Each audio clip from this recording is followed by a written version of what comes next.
28 दिसंबर 2024। हमारी first news. Prelim में सीधा क्वेश्चन बन सकता है मैपिंग का, साथ ही GS2 में मेंस में IR में क्वेश्चन बन सकता है। चाइना एक बड़ा डैम बना रहा है ब्रह्मपुत्र रिवर पे। तिब्बत में ब्रह्मपुत्र रिवर को यारलुंग झांगबो कहा जाता है।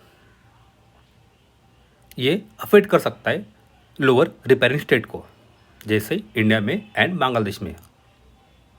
ये डैम लोकेटेड है इकोलॉजिकल फ्रेगाइल इकोसिस्टम हिमालय में, जो ऑलरेडी एक टेक्टोनिक प्लेट है जहाँ पे हमेशा अर्थक्वेक आते रहते हैं। चाइना बिल्ड कर रहा है ये ह्यूज जॉर को हिमालयन रिचेस में, जहाँ पे ब्रह्मपुत्र यू टर्न लेती है और फ्लो करती है हमारे अरुणाचल प्रदेश में, उसके बाद बांग्लादेश में। चाइना के पास ऑलरेडी एक बड़ा डैम है इसी रिवर पे, नाम है 3 जॉर्जेस डैम। इंडिया के लिए काफ़ी बड़ा कंसर्न हो जाता है।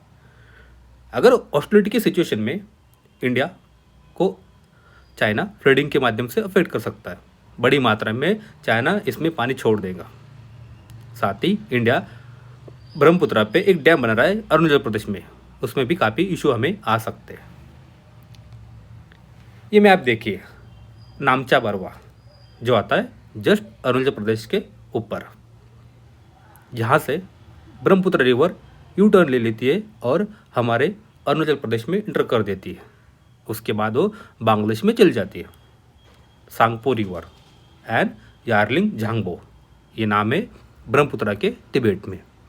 ये मैप हमारे लिए काफ़ी इंपॉर्टेंट है।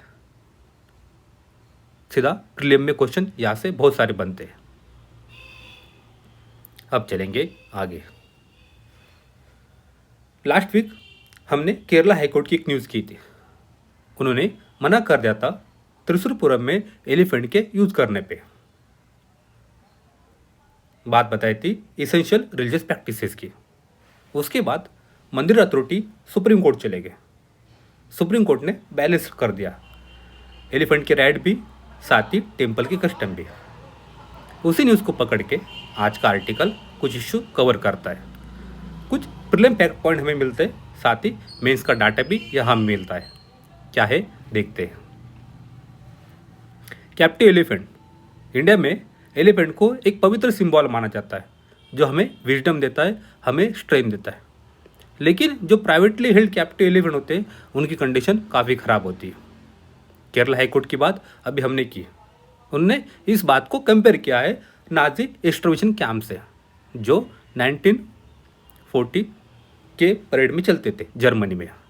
एलिफेंट को यूज़ किया जाता है रिलीजियस पर्पज़ के लिए, एंटरटेनमेंट के लिए, साथ ही टूरिज्म के लिए।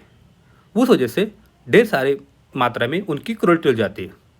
एलिफेंट को यूज़ किया जाता है, बिहेव कीजिए आप अननेचुरल वे की तरह। एलिफेंट ओनर जो बोलेगा हाथी को, एलिफेंट को, वो करना पड़ेगा।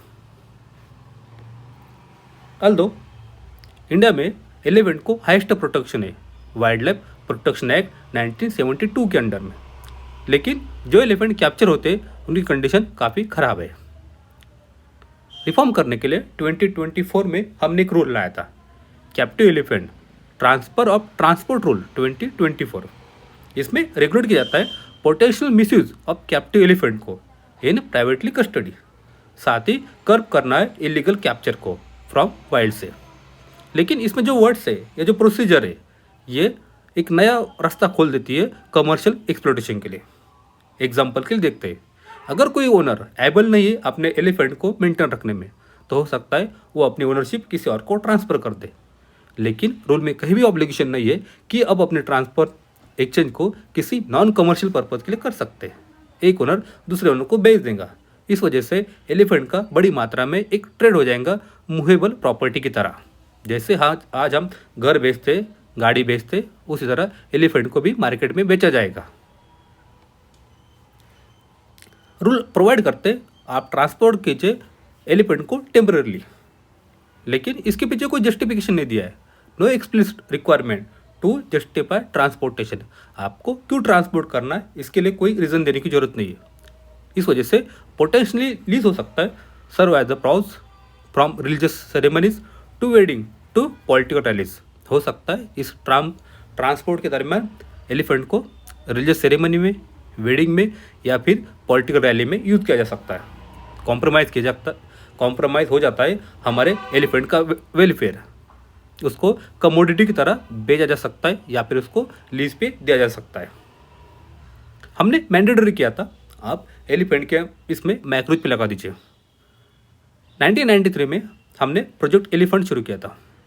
2002 में उसमें कुछ अमेंडमेंट कर दी, हमने मैंडेट कर दिया आप एलिफेंट के अंडर माइक्रोचिप लगा दीजिए, तो हम ट्रैक कर सकते हैं कैप्टिव एलिफेंट की मूवमेंट। लेकिन एक बार अगर कोई एलिफेंट मर जाता है तो ओनर क्या करते, वो माइक्रोचिप को उसमें से निकाल देते और किसी दूसरे एलिफेंट के बॉडी में लगा देते। हो सकता है वो एलिफेंट इलीगली हमने वाइल्ड से कैप्चर करके लाया हो। रूल कोई रिक्वायर नहीं करता आप किस तरह से रिमूव करेंगे और किस तरह से उस चिप को डिस्ट्रॉय कर देंगे। Done in presence of forest officer आप अपनी तरह से माइक्रोचिप का इस्तेमाल कर सकते हैं। गवर्नमेंट का उस पर कोई रोल नहीं है। साथ ही रूल कोई रिक्वायर नहीं करता submission of a postmortem report. अगर कोई हाथी ट्रांसफ़र के दरमियान मर जाता है तो उसकी कोई भी रिपोर्ट सबमिशन करने की ज़रूरत नहीं है। इस वजह से एक बड़ा गैप बन जाता है मॉनिटरिंग करने में, साथ ही अकाउंटेबिलिटी का भी। अगला आता है बर्थ इन कैप्टिविटी। रिकॉग्नाइज करता है अगर किसी हाथी को बच्चा हो जाता है कैप्टिविटी में तो वो जो क्यूज रहेगा, बेबी रहेगी, वो अगले ओनर की हो जाएगी। इस वजह से ओनर भी क्या करते हैं, हाथी को, एलिफेंट को जल्दी उनकी कैप्टिविटी बढ़ा देते हैं, उनकी बर्थ अननेचुरल तरह से कर देते हैं। हमें चाहिए mandate to implement human non invasive birth control in private custody. हमें ब्रेक करना है साइकिल ऑफ कमर्शियल प्रिवेंटेशन। सातवीं मोर प्रिवेंट करना है more elephant entering captivity through birth के माध्यम से। सिविल सोसाइटी, टेम्पल कमिटी, साथ ही गवर्नमेंट हमें प्रोटेक्ट करना है इस एलिफेंट को।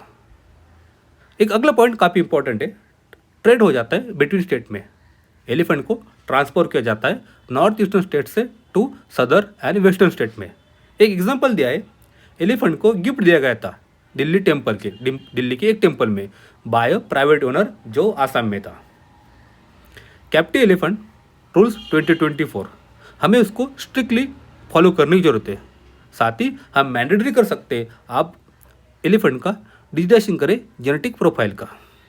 ये आर्टिकल हमारे लिए काफ़ी इंपॉर्टेंट था। अब चलेंगे आगे। ये छोटी सी न्यूज़ हमारे लिए काफ़ी इंपॉर्टेंट है। एक प्रीलिम क्वेश्चन यहाँ पे बन जाता है, यूपीआई ट्रांजेक्शन पीपीआई प्लेटफॉर्म पे हम कर सकते हैं।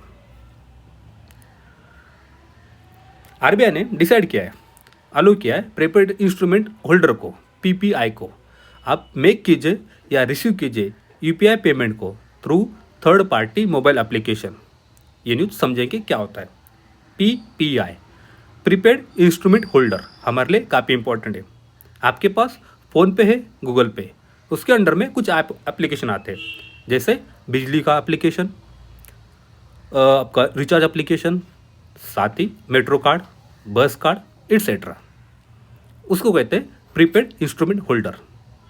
तो आरबीआई ने कहा है ठीक है, आप इसके माध्यम से भी अपना अब यूपीआई पेमेंट कर सकते हैं थर्ड पार्टी मोबाइल एप्लीकेशन से। हमारे लिए एक प्रीलिम फैक्ट पॉइंट यहाँ बन जाता है।